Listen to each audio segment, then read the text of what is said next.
So I was expecting a basic video today going over Ariel Hukporty's 2 million team option being picked up, PJ Tucker's 3.4 million team option being declined. I thought that's what we were going to be talking about today. But then I look up the Knicks and I see they've been linked to Russell Westbrook and LeBron James. And even crazier, yes, than LeBron James joining the Knicks.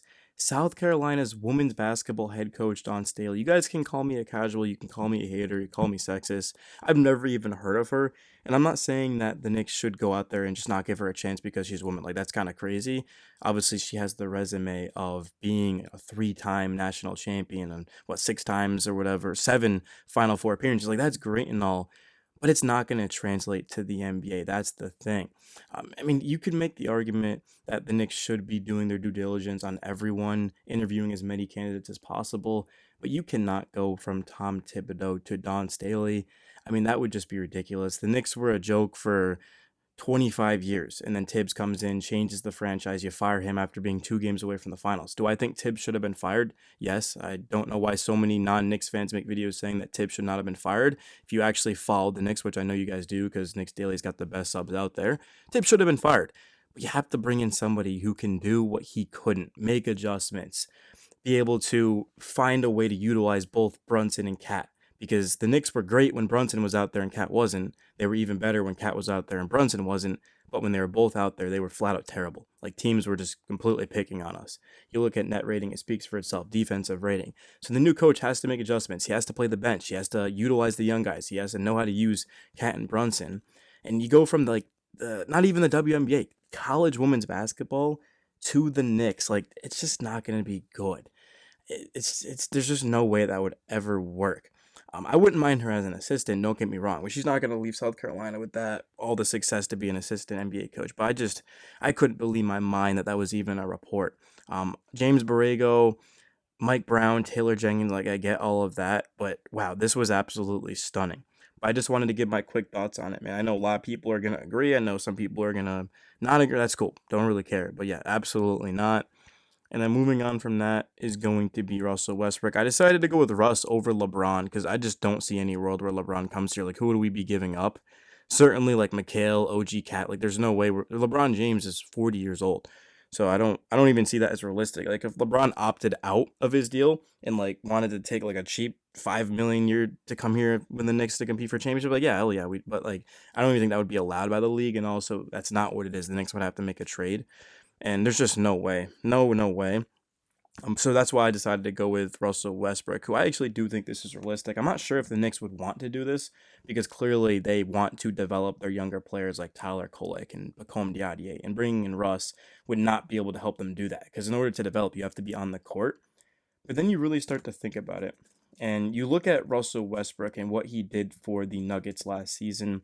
He went out there, he averaged 13.3 points, 4.9 rebounds, 6.1 assists, shot 44.9% from the field. Russ cannot shoot the three ball. He does turn it over, he makes some mistakes, but his biggest thing is his effort, his hustle, his tenacity. The Knicks were lacking that a lot last season. Like, Mitchell Robinson took over games simply because of hustle and just wanting it more than the other team. But it seemed like nobody else really on the Knicks was doing that, at least consistently. Russ does not take a possession off. And he also had, what, a 14-14 game, I believe, at the top of my head, against us in the regular season. He had a couple of really good playoff games, especially in the first round against the Los Angeles Clippers. Having Russ at the back end of your bench, it just doesn't get any better than that. It depends on how much you would want. I don't think this would be cheap. You'd probably be looking at like 5-ish million a year, which is the most the Knicks can do.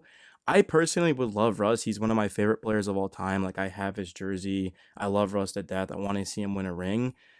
I don't know if he would actually do more good for the Knicks than bad. I mean, absolutely, he would help us win, but it's like a 1 year deal. Why not just use that 1 year again to develop a Tyler Kolek, or use that on like a Dennis Schroeder or a Tyus Jones, a guy who's a lot younger that is more efficient, and I think would just be a better fit. I just don't see us having a guard out there who's going to be left open from three and shrinking the floor. If anything, you want to open up the floor more if you're the Knicks. So this is one of those things where if Russ was willing to take a pay cut or vets minimum, yeah, I would do it 100%. But that's not what he's gonna do because he declined his option with the Nuggets. So Russell Westbrook declines Nuggets. Let's see. So how much was that worth? That was worth 3.4 million. So yeah, he's going to be looking for at least 3.4 million. The most the Knicks could do right now would be about 5 million, and I don't want them to use that on Russ, Luke Kennard, Tyus Jones, Dennis Schroeder, someone like that. I would personally want to use that on. Let me know if you disagree. I don't hate the Russ fit though. Like if the Knicks did do that on Russ, like I wouldn't hate it necessarily. I don't think they should be doing that. Money's already tight, and you've got to be extremely efficient with it. And I don't think that would be an efficient move. But in terms of some other news, I mean, these are rumors, obviously. Well, it's rumors slash news. More rumors, of course. But something that actually did happen is the Knicks picked up Ariel Hukporti's $2 million team option for 2025-26. They declined the 3.4 million team option on PJ Tucker. Currently, we're 12 million above the tax, 4 million above first apron, 8 million below the second apron. In terms of team needs, bench depth, perimeter shooting, and 3-and-D wings. You could say that for every single team is kind of the thing. Like every team needs that. Yeah, absolutely. The Knicks could benefit off of that. Chris Boucher, Amir Coffey, Bruce Brown. Yeah, those would all be really good fits, especially Chris Boucher. That would be like a dream scenario for me is to be able to get him. It just depends on the money. But yeah, something to keep in mind before free agency if the Knicks do offer their TPMLE. So what? Taxpayer mid-level exception that stands for. I'm supposed to be educating you guys on this. That's what that stands for. I just have the abbreviation. 5.7 million. It will lock them into the second apron. That is, I can't say that news. That is so stupid.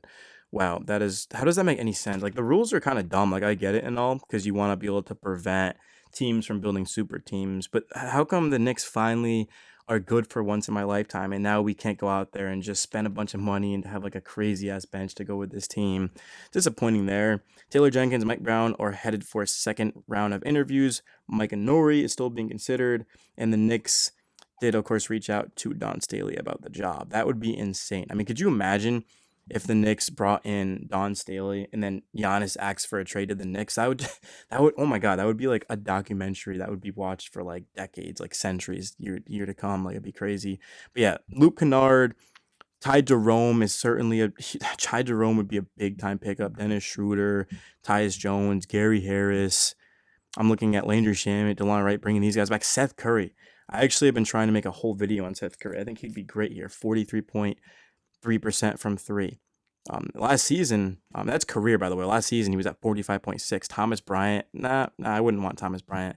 I'd rather just play Porty, to be honest with you guys. And then, of course, we have James Najee, who's going to be playing on our Summer League team. We got his rights from the Hornets.